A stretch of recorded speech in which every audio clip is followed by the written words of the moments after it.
통화로 촬영하기 전에 변호사한테 여쭤봤어요. 연예인들 아니 형량 적던데요? 이렇게 하니까 아니에요. 진짜 아니에요. 근데 대중들은요 되게 봐줬다라고 생각을 하잖아요. 그 근본적인 원인이 뭐예요? 형량이 낮으니까. 근본적인 원인은 진짜로 실제로 형량이 낮으니까 봐줬다라고 생각하는데 네. 그러면은 연예인들의 형량이 실제로 일반인이 받는 형량보다 낮아야지 그게 성립하는 거잖아요. 그래서 낮지 않아요. 근데 왜 거의 대중들은 유사해요. 그렇게 느껴요? 느끼는 이유는 제가 봤을 때는 대부분 연예인에 대한 형량은요 거의 대부분 합의가 됩니다. 그래서 이 합의금도 생각보다 되게 고액인 경우가 많거든요. 시청자분들이 모를 수가 있어요. 네. 수임료가 6억이었대. 그래서 합의금도 막 엄청나게 쏟았다고 하는데 네. 보통 얼마 정도를 합의금으로 주는 경우가 많습니까? 뭐 연예인이 성범죄 저질러가지고 했었던 사건 2건 정도를 했었는데 하나는 지금 되게 유명한 연예인이었고 네. 그다음에 한 분은 사실 그냥 연극판에서만 좀 유명하신 분이신데 그 경우에도 연예인들은 사실상 대중한테 눈총이 딱 들면은 아예 직업적으로 못한다 생각을 하니까 합의금 자체가 우리가 일반적으로 생각하는 합의금의 거의 10배 정도가 되는 경우들이 생각보다 얼마나요? 많아요. 보통 억은 넘어가요. 와. 네. 이제 그러다 보니까 합의금을 그렇게 많이 냈어? 그러면은 어쨌든 합의라는 건요 가장 기본적으로 재판부가 선처를 하고 싶은데 피해자가 뭐라고 하면 재판부도 눈치 봐서 선처 절대 못합니다. 집행유예를 하고 싶어도 대중들 눈치 봐가지고 못할 때도 있어요.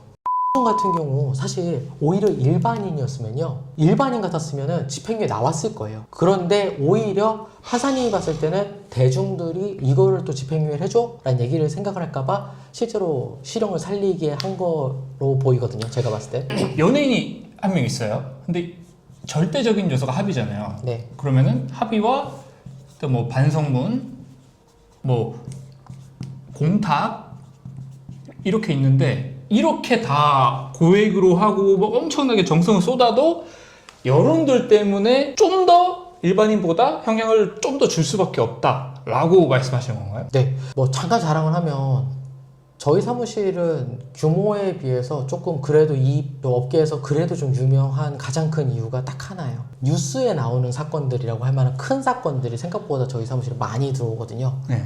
구치소 내에서 어느 정도 소문이 나서 들어오는 경우도 있고 네. 예전에 이런 사건을 하셨던 사무실이래 하면서 오는 경우들도 있어요. 그런데 그럼에도 불구하고 그러면 뉴스에 나오는 사건들 하면은 오히려 저희 입장에서는 되게 좋잖아요. 홍보되는 거니까.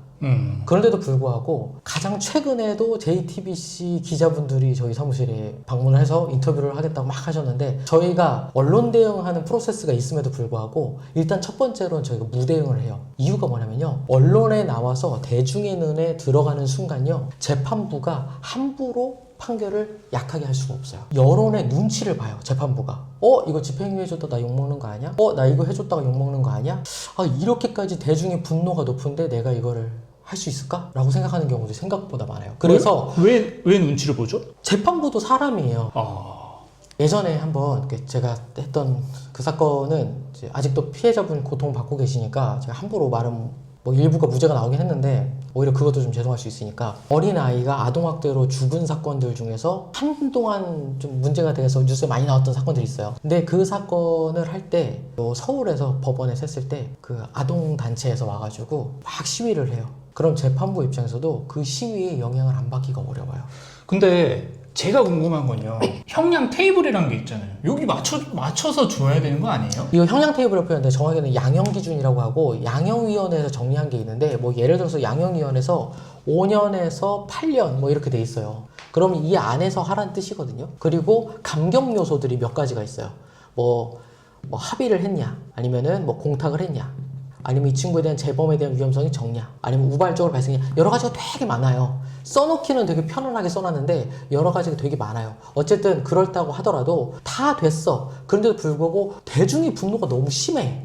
그랬을 경우에는 5년을 할 수 있는 사건임에도 불구하고 그렇게 여론을 타거나 언론을 탄 사건은 8년을 하는 경우들이 생각보다 많아요. 무명 연예인이면 대중들의 분노도 좀 덜 사면 8년 받을 거 5년 받을 수 있다 이 뜻인가요? 네.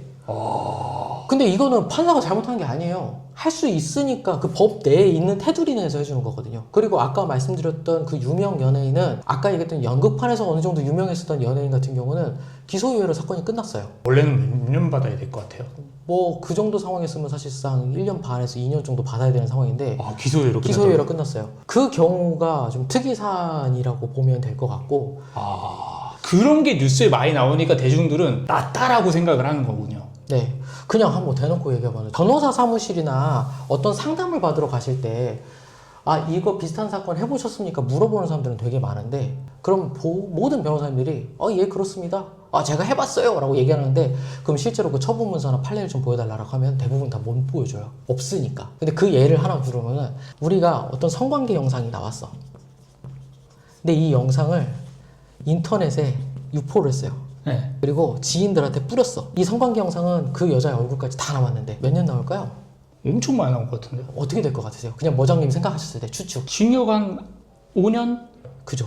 네. 정확히 보셨어요. 한 5년 정도 나와야 정상인 거예요. 네. 합의를 해도 3년은 나오거나 4년은 나와요, 보통은. 네.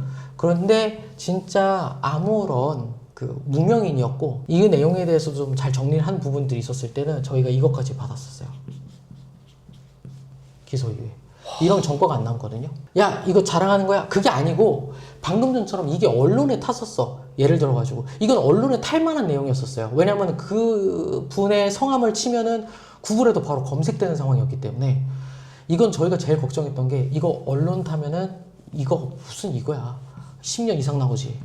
그래서 인터뷰 요청하는 걸 안 하신다라고. 그래서 못하는 거예요. 저희가 홍보 목적이었으면 그냥 막 인터뷰 하는 게 더 좋아요. 얼굴 까고 그다음에 저희가 이런 사건도 했습니다 하고 거들먹거리면서 하는 게 좋은데 그럼에도 불구하고 인터넷을 최대한 안 하는 게 오히려 그런 거 있잖아요. 변호사님들 중에서 가끔 사건 하면 피해자는 상관없는데 가해자 대리하는데 막 인터뷰 이렇게 다 서가지고 하시는 분들 있잖아요. 있죠. 그거는 진짜 제가 봤을 때는 의뢰인들한테 죽으라는 소리밖에 안 돼요. 여론을 타는 순간 재판부는 여론의 눈치를 안 볼 수가 없는 상황들이 발생하거든요. 부득이하게 인터뷰를 해야 돼. 그러니까 해명을 해야 될 게 있어. 그러면은 뭐 이해를 하겠는데 그냥 막 인터뷰하시는 분들 계시거든. 그거는 좀 위험해요. 많이. 내 의뢰인을 위해서라도. 그래서 똑같은 내용으로 연예인들의 형량이 그렇게 낮지 않습니다라고 하는 이유가 그 사람들은 일단 형량이 낮다면 엄청나게 고액의 합의금을 주고 가는 경우들. 만약에 낮지 않은데 어쨌든 구속을 피할 수 없는 상황이다 뭐 이런 경우에는 재판부가 그래도 대중의 눈치를 살필 수밖에 없었다라고 보는 게 맞습니다. 저는 상식적으로 이해는 안 가지만 그 법률 전문가로서 엄청나게 오래 일을 해오셨잖아요. 연예인이면 양형 자료에 뭐 합의, 공탁, 반성문 뭐 이런 것들이 있다고 하셨잖아요. 피해자한테 저렇게 피해 회복을 위해 노력해? 이 정도도 뭐 엄청나게 큰 피해 회복 보신 게 있으세요? 특이했었던 사건인데 이거는 재판부 얘기도 해도 될 것 같아요. 이거는 이제 경기도의 이제 수원지방법원 성남지원에서 했었던 사건인데 합의를 하긴 했어요. 그리고 이제 재판이 마무리가 되면은 그 변호사가 이제 최후 변론이라는 걸 하고 그다음 피고인한테 재판장님이 마지막으로 재판부한테 하고 싶은 말 있냐?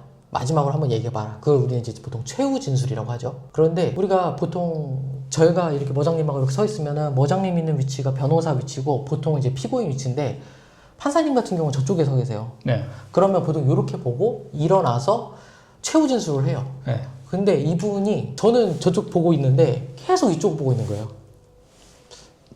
이 양반이 왜 이러나? 라고 생각을 했는데 피해자분이 계셨던 거지. 근데 이분이 이제 이렇게 보고 계시다가 마지막으로 최후 진술을 하십시오 그랬더니 일어나서 딱 하고 간단하게만 재판장님 제가 피해 진술을 해야 될 부분은 저쪽에 계신 것 같습니다. 저쪽을 보고 말씀드리겠습니다. 그러더니 허락도 안 했는데 그냥 돌더니 피해자한테 한 번도 뵙지 못했고 이 자리에서까지 제가 사과 편지는 드렸지만 제대로 전달도 한 번도 못했습니다. 제가 직접 만나 뵈러 가고 싶은데 그러면 안 된다고 다들 얘기하셨고 근데 마침 오늘 기회가 됐습니다. 그러니까 무릎 꿇고 사과를 드리겠습니다. 라고 하고 그 자리에서 무릎을 꿇으려고 했는데 물론 그건 제지당했습니다. 네, 제지는 당했는데 어쨌든 그 모습이 끝났던 게 저한테는 처음이자 마지막이었었고 네. 그게 진짜 영화나 드라마에서처럼 나왔었던 일인데 그 사실은 합의를 했어도 구속이 될 만한 사안이라고 생각을 했었는데 그거는 재판부도 좀 좋게 봤는지 집행유예를 해주는 사건이었었죠. 이런 것 같아요. 연예인 한 명이 있어요. 최근에 그 좋다고 소문난 으로 갔단 말이에요. 법무부에서 특혜 준 거 아니야? 이렇게 생각할 수도 있을 것 같은데 모 연예인한테 모 정치인한테 특혜 주는 거 아닙니까? 그 민간교도소로서 훨씬 더 좋다라는 얘기는 저도 들었는데 이게 어떻게 가는지는 저희가 신청을 하고 그 내부적인 기준을 모르기 때문에 이 내부적 기준을 어떻게 충족시켰는지 여부는 솔직하게 잘 모르겠어요.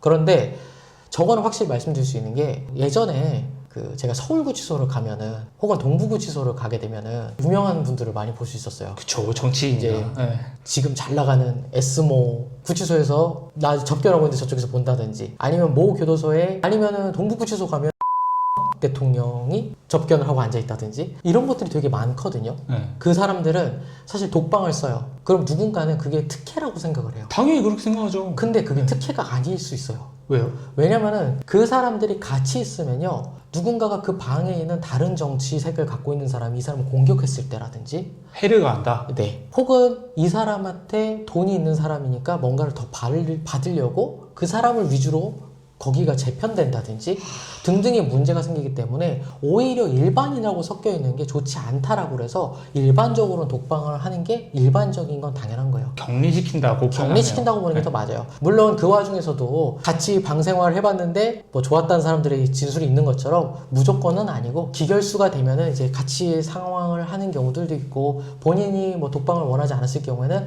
같이 계시는 뭐 총수라든지 의원이라든지 이런 사람들도 있는데 일단은 그 전에는 본인들이 원하면은 가급적이면 독방을 그렇게 배정하는 거죠. 이거는 다른 게 아니라 그 교도관들이 관리하기 쉬우려고 하는 거지 특혜가 아니에요. 아, 그래요? 네. 이거는 또 되게 새로운 시선이라고 볼 것 같아요. 이거는 모를 것 같아요. 왜냐면 네. 자신의 회사에 대한 이미지 문제도 있기 때문에 적정선에서 정리를 하게 됩니다. 따라서 무조건적으로 예를 들어가지고 누군가가 범죄를 저질렀는데 그게 누가 봐도 극악무도한 범죄야. 예. 그걸 대형로펌에 가져갔다라고 했을 때 대형로펌에선 돈 때문에 그냥 무조건 선임하고 이런 건 없어요. 그럴 것 오히려- 같다라고 생각하잖아요, 대중들은. 네. 물론 가끔 그럴 때가 있어요. 그러니까 어떤 범죄를 저질렀는데 대형로펌에서 그걸 선임했대. 그러면 대형로펌이 바보가 아니에요. 그냥 무조건 욕을 먹을 것 같다는 판단이 들면은 절대로 그 사람들도 쉽게 선임을 하지 않습니다. 최소한 상담을 해봤는데 아 우리가 이런 거를 정리를 해줄 수 있겠구나라는 판단이 들었을 때만 선임을 하게 돼요. 그러면 같은 맥락으로 좀 유명하다. 근데 재질이 너무 안 좋다 그러면 망설이는 거네요, 거기서도. 안 하거나. 저 망설일 수밖에 없죠. 예전에 저희 사무실에서도 이제 뭐 웬만한 사건들은 저희는 뭐 소규모 회사니까 다 받아들이는 편이긴 한데 간혹 가다가 정말 특이한 사건들 중에서 저랑 같이 일하고 있는 이영권 대표 같은 경우는 그건 안 합니다. 아동을 학대해서 살인을 한 사건들은 저희가 못하겠다라고 하는 편이에요. 예전에 회사에서 제가 다녔었던 예전 로펌에서 그래도 거기는 이제 흔히 말하는 대형 로펌에 준하는 수준으로 큰 회사였기 때문에 네. 그때는 직장인이 내가 사건을 가려받을 수가 없으니까 그때 몇 건을 했지만 그게 인연이 돼가지고 지금까지도 연락이 오는 경우도 있는데 제가 이제 대표가 된 이후에는 아동이 학대돼서 돌아가신 사건들, 아이들이 빨리 하늘나라로 간 사건들은 저희는 그걸 따로 받지는 않아요. 며칠 전에도 그런 사건들이 하나 왔었을 때 이제 뭐 지방에서 왔었을 때도 저희는 죄송한데 사무실 내에서 이거 받을 수 없습니다 라고 하는 편이죠. 그 마지막으로 제가 좀 질문 드리고 싶은 질문이 어떻게든 연예인이면 유명하든 유명하지 않든 간에 돈이 많잖아요. 돈이 많으면 합의금을 많이 줄 수 있다는 뜻도 되고 뭐 공탁도 많이 걸 수 있다는 뜻이 되는데 그러면 형사사건이 발생했을 때 돈이 없으면 자동적으로 많은 형량을 받게 되는 구조입니까? 어쩔 수 없이 그거는 일반적으로는 맞아요. 두 가지로 좀 나누고 싶은데 그러면 우리가 선처를 받으려고 하면 어떻게 받아야 되는지 봐야 되거든요. 네. 가장 쉽게는 일단 용서를 받아야 되고요. 내가 반성을 해야 돼요. 그 다음 이 사람이 향후에 재범을 저지르지 않을 재범 위험성이 낮아야 되거든요. 네. 자, 용서가 뭘까요? 모장님 생각하셨을 때. 저는 대중들은 진짜 이거 같은데 돈이라 생각해요. 그렇죠. 피해 회복. 합의입니다. 그럼 합의는 뭐다? 돈. 돈으로 피해 회복을 해줘라. 자본주의 사회에서 돈이라는 거는 확실한 피해 회복이고 우리가 다들 말하기 어려워하지만 실제로 돈이 정의를 이기는 수단이 될 수도 있는 건 사실상 우리가 자본주의 사회에 살고 있고 이게 용서라고 생각하기 때문에 그래요. 그러면 이 돈이 결과를 많이 바꾸기도 합니까? 그건 당연한 겁니다. 피해 회복을 어떤 예를 들어가지고 이 정도 사건인데 이만큼의 합의금을 줬다라고 했을 경우에는 재판부도 눈여겨볼 수밖에 없어요. 돈이라는 게 많이 줬다고 그래가지고 무조건적으로 용서를 안 할 수 있는, 사실 우리가 농담으로 그런 얘기 하잖아요. 무슨 얘기냐면 그 돈으로 해결할 수 없는 일은 돈이 부족하지 않았나 생각해봐라. 오, 유명하죠. 유명한 얘기 있잖아요. 그 얘기는 실제로 틀리지 않아요. 예를 들어서 제가 지금 상황에서 머장님이랑 갑자기 싸워가지고 제가 머장님의 안경을 깼다고 칠게요. 머장님은 나 절대로 합의 안 해요 라고 했는데 제가 안경 낀 걸 가지고 그냥 여기 찢어진 정도에 불과한데 갑자기 머장님한테 와서 내가 딱 2억 줄 테니까 3억 줄 테니까 합의합시다 라고 하면 그거를 쉽게 못하겠는데요 라고 할 수 있는 상황 없어. 거기다 대놓고 사람들이 20만 원 줄게요, 안경값 줄게요, 30만 원 줄게요 라고 하면 합의 안 하는 거지. 네. 돈이 높아졌을 때는 사실상 대부분은 다 용서를 할 수밖에 없거든요. 아까 얘기했던 내용이 그래요. 연예인이나 유명인들 같은 경우는 자기들이 공인으로서 문제가 생길까봐 되게 높은 금액으로 합의를 하기 때문에 형량이 낮아지는 것도 생각을 해보셔야 돼요. 일단 어쨌든 용서는 그렇고요. 그럼 반성은 뭐냐 봐야되는데, 반성을 어떻게 보여줄까요? 어장님 생각했을 때 뭐 어떻게 주는 게 맞을 것 같아요? 기록되는 문서로 반성문이 가장 결정적일 것 같은데. 그쵸. 반성문이 제일 많아요. 그리고 대부분 이제 탄원서 쓰라고 하시고 이렇게 하거든요. 그런데 네이버에다가 대검찰청 뭐 성범죄 반성문, 대검찰청 마약 반성문, 대검찰청 음주 반성문 등등의 몇 가지 키워드로 검색을 하면 22년부터 한 24년까지 주기적으로 한 6개월에서 한 4개월 순으로 대검찰청에서 판결문 분석한 자료를 계속 올려놓는 게 있어요, 기사로. 네네. 근데 거기 보면은 우리 반성문 안 받아요. 판결문 몇 건 분석해봤는데 반성문을 진지한 반성으로 인정한 사례 없습니다 라는 걸 공식적으로 계속 발표를 하거든요. 만약에 이 반성문을, 이건 형식적인 요건이니까 필요하긴 한데 반성문 안 쓰는 피고인들이 있을까요? 없죠. 지금 무슨 문제가 터지면 무조건 다 반성문 써요. 1000건도 넘게 쓰잖아요. 그렇죠. 다 그렇게 써요. 그렇기 때문에 반성문을 직접적으로 진지한 반성을 인정을 하지 않고요. 탄원서를 쓴다? 아니 내가 진짜 잘못했습니다라고 쓴 반성문도 인정 못하는 판국에 남들이 이 사람 참 착한 사람이에요, 한 번만 봐주세요라는 탄원서를 수없이 많이 모아오는 게 이게 의미가 있을까? 연예인이면 또 팬이 많으니까 팬이 써주잖아요. 그렇죠. 그렇기 때문에 이 탄원서도 실질적으로 의미가 없다. 헌혈증, 반복적인 기부금 이런 것도 의미 없다라고 대검찰청에서 계속 발표를 하고 있는데도 불구하고 이걸 계속 얘기를 해요. 물론 이제 이 이유는 요 밑에서 나오거든요. 요것 때문에 그래요. 재범의 위험성. 위험성이 없다는 걸 입증을 해야 되는데 이걸 명확하게 입증하기 너무 어려워. 어떻게 입증해야 돼요, 그러면? 사실 이거는 수사기관하고 법원은 다 갖고 있어요. 수사기관 같은 경우 청부전 조사라고 해서 보호관찰소에서 이 친구를 검사하는 방법이 있고요. 재판부 같은 경우 수사기관이 따로 있고, 법원 같은 경우도 양형조사위원회라는 곳에서 재판을 하다가 이 사람 좀 흔히 말하면 우리가 사이코패스인지 아니면 재범 위험성이 있는지 폭력성이 있는지 혹은 정신적으로 문제 있는 건 없는지 검사해주세요 라고 해서 무슨 검사 결과 몇 점 나왔다 프로파일러가 검사해봤더니 몇 점 나왔다 보셨을 거예요, 그죠? 이거는 여긴 다 하거든. 이런 걸로 판단을 하거든요. 근데 이거를 변호인들이 잘 활용을 못해요. 왜냐면 너무 많아. 그래서 여기도 임상심리학이나 범죄심리학을 하는 사람들만 할 수 있거나 정신건강의학과 사람만 하니까 이 얘기를 못해요. 그러니까 계속 한다는 소리가 반성문 써야 된다, 탄원서 써야 된다라고 뜬구름잡는 얘기를 하는 거지. 근데 진짜로 제대로 된 이제 변호인들 같은 경우는 돈을 좀 받겠죠. 그게 결국 다시 이쪽으로 연결이 되는데 이거에 대해서 없는 자료를 우리가 어떻게 좀 정리해 봅시다 라고 해서 그 사람을 바꿀 수는 없으니까 최대한 정리를 하는 거예요. 아주 쉽게 얘기를 해서 이 사람이 폭력성이 엄청 심해. 그래서 누군가를 막 때리고 돌아다녀. 이제는 구속될 타이밍이야. 그랬을 경우에 이 사람은 폭력성에 대한 문제로 끌고 가면 폭력성 높게 나올 테니까 구속될 수밖에 없어요. 그런데 잠깐만 보니까 음주를 했을 때만 폭력을 하네? 두 가지 검사를 제가 해보거나 요청을 드릴 거예요. 뭐냐면 음주에 대한 충동 조절을 할 수 있는 사람인지, 그 다음 실제 폭력성이 있는 사람인지. 그걸 봤는데 술을 먹었을 때만 폭력성이 있는 사람이야. 그럼 술만 안 먹으면 그렇게 폭력성 있는 사람이 아니야. 그리고 술을 먹었을 때 충동 조절이 되게 잘 조절을 못해. 그럼 이건 문제가 뭐야? 폭력성의 문제가 아니라 누구 문제야? 술 문제였구나. 술을 어떻게 정리하겠다라고 해서 폭력에 대한 문제가 아닙니다라는 식으로 재범 위험성을 그런 식으로 낮춰보겠습니다라고 하고 선처를 받는 거예요. 근데 이 작업을 하려면요, 실질적으로 변호인들이 해야 될 것들이 많거든요. 그러니까 뭐 돈이 들 수밖에 없다는 것도 이거라고 하면 어쩔 수 없는 얘기기는 해요, 사실.